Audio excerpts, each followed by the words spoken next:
Joe Rogan replaced Meg as Time 100 strikes Sussexes off list take down their all images from homepage.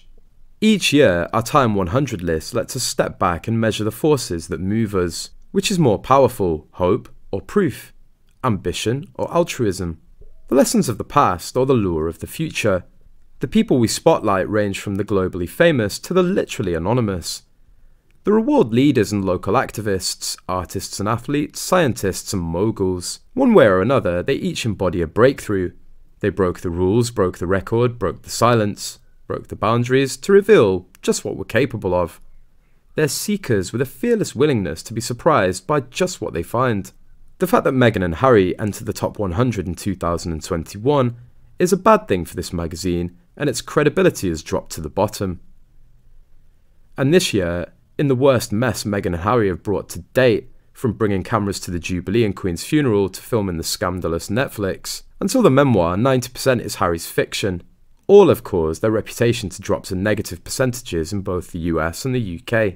Prince Harry's score among 18 to 24-year-olds has fallen to 0, his lowest ever within this age group. So all the "he's loved by the young, so that's a threat to the monarchy's future" narrative is, like always, much more complex than we might think. Also, we know on this sub, this issue of not liking them or calling them out isn't a conservative thing or liberals loving them. It's all too binary. The fact is, many people of all ages, parts of the world, races, religions and genders, etc. don't like them.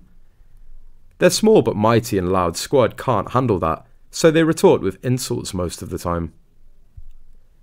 People are tired of hearing about them all the time.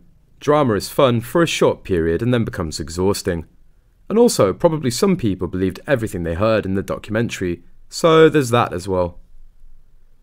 Of course, the Times has recognised the problem's situation and has removed all good articles related to the two from the homepage, plus the top 100, and published more harsh couple attack analysis articles. Joe Rogan is the name to replace Meghan and Harry's position before they were removed.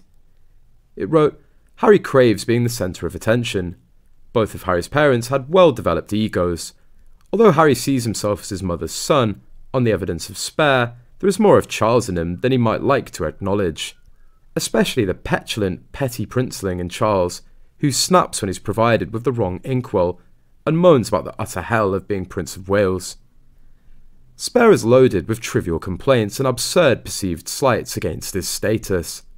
And Meghan, with a talent for victimhood and offence, her propensity to lie dramatically on the floor in floods of tears, has a real talent for victimhood. There are lots of ways to be an influencer, both good and bad, and there are ways to get onto lists and magazine covers. It's rumoured that last year their PR people paid for their inclusion, but I don't think that's too likely. Although something may have been done to get them the cover, you have to remember, in addition to Time giving a strong group of women leading the #MeToo, the cover for their Person of the Year, they also named Hitler to that position. For every Mahatma Gandhi, there is also a Donald Trump. I don't think it means much that Harry and Meghan were on the list. The cover didn't go well for them though, and followed by the disastrous New York City trip, well, the PR people really need to stop taking directions from Meghan and start having Harry and Meghan take direction from professionals.